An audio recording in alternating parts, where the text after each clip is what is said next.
I agree. So I agree with that. Going for us. Speaking of another highly thought of prospect coming out of high school, the Oklahoma Sooners picked up a big commitment in the 2027 recruiting class. We'll discuss that coming up next here on Locked On Sooners.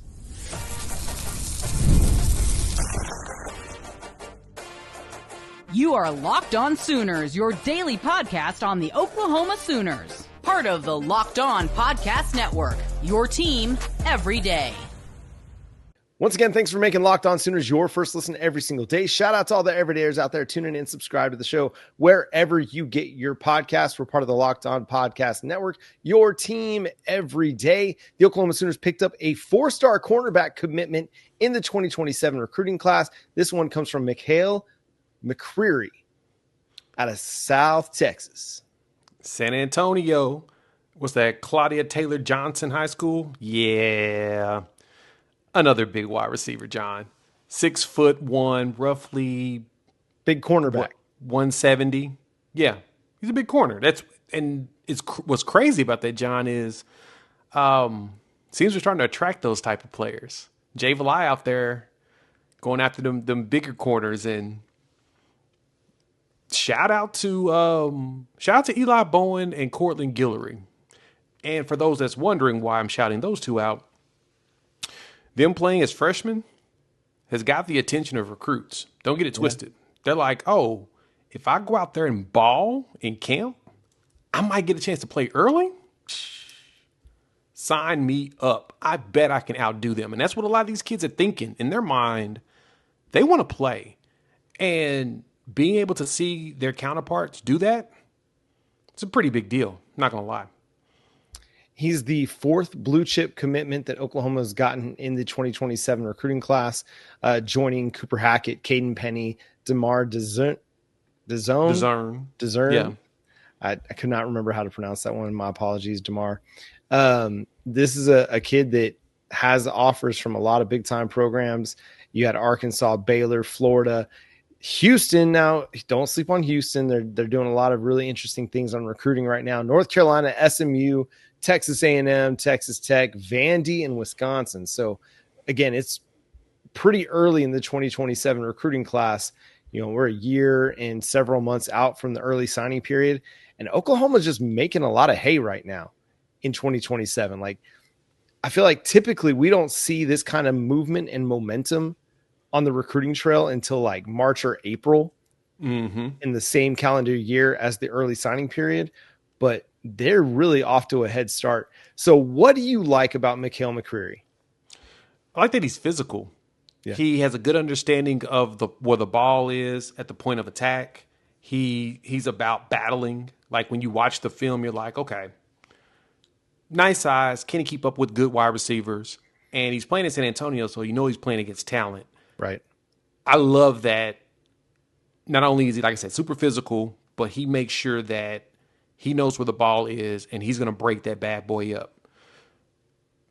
I care about that more than interceptions, to be honest, because as you go up in the levels, you're going to see some really good players. And making life difficult for them is a much bigger accomplishment than honestly getting turnovers, in my personal opinion. Because you're going to have more opportunities to do that than you would truly getting turnovers. I like players that can be on an island and make it to where quarterbacks have to hesitate before they throw it. Because then the defensive line can go get them. Because that's kind of what we're built for, John. Right. What did you see in watching the film that made you say, ooh?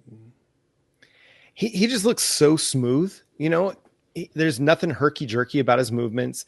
You know, he's not maybe the most explosive athlete out there on the field, but that's okay. You want smooth. You want a guy that knows how to get in and out of cuts, knows how to follow wide receivers, run those routes that the wide receivers are running, and run them smoothly. And he does that. There's nothing awkward about his movements, which I think, you know, a guy, I'm looking at sophomore film here, a guy going into his junior season, that he's already got a really good understanding of how to use his body and how to use his athleticism. I think that's a really encouraging sign, and you can continue to develop some of the explosive traits that you want to see, like a guy that able to break on a football, coming downhill, getting downhill quick, like we see Gentry and like we see Courtland doing in the run game. He'll develop that, but he's got the toughness. He's got the physicality. He's a willing tackler. He's a willing participant in the run game. You can go watch his huddle highlights and you can see several plays where teams are trying to stretch things his direction with some outside zone or some off tackle stuff. And he's very disciplined in setting the edge out there and making sure he forces things back inside. And that's a Brent Venables player if I ever saw one.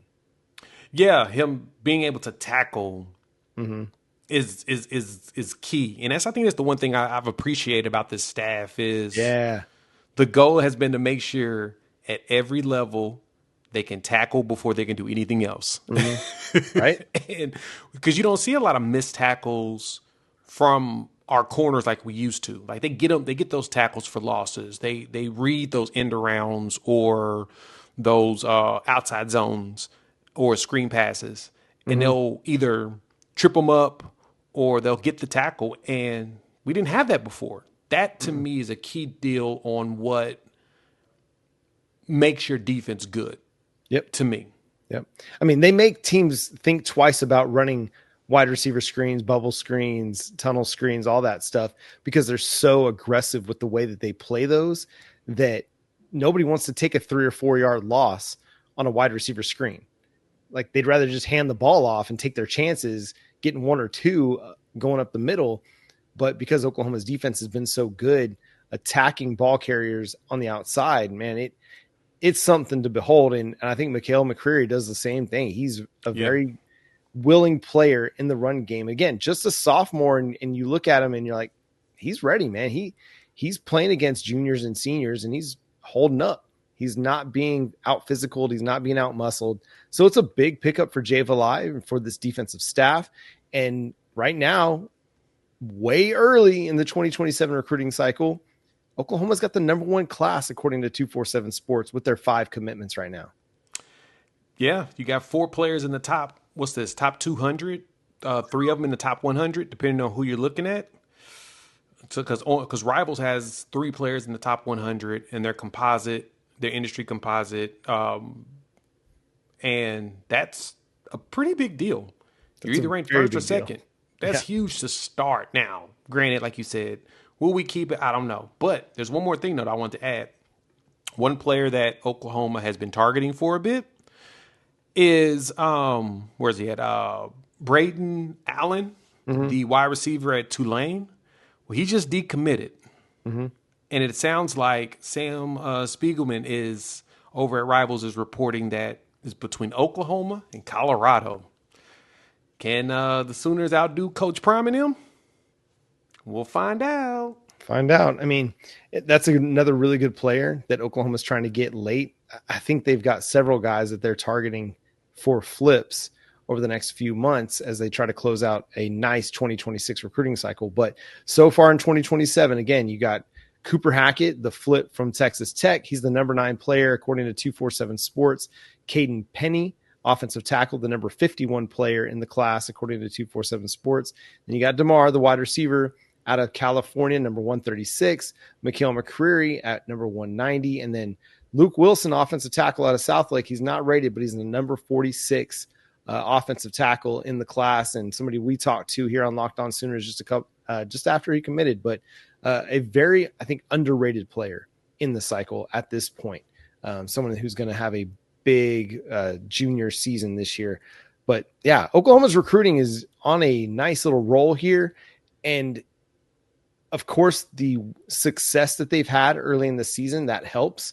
But I think a lot of it comes back to kids just buy into what Brent Venables is selling. And it's not just, hey, come here and play for Oklahoma. It's more than that.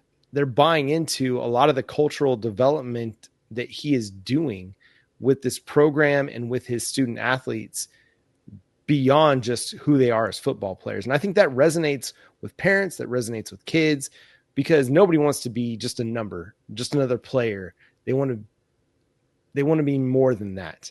And again, Oklahoma's recruiting looking really good. Any final thoughts before we get to some throwback uniform talk? No, I think we're good. I think the recruiting class is shaping out for 27. We ain't done in 26, though. We still got like 3 or 4 dudes I think we're going to end up landing. Maybe a flip or 2. Let's see what happens. Let's go. All right, let's talk some uniforms. Coming up, Oklahoma's got Kent State in there, bringing it back.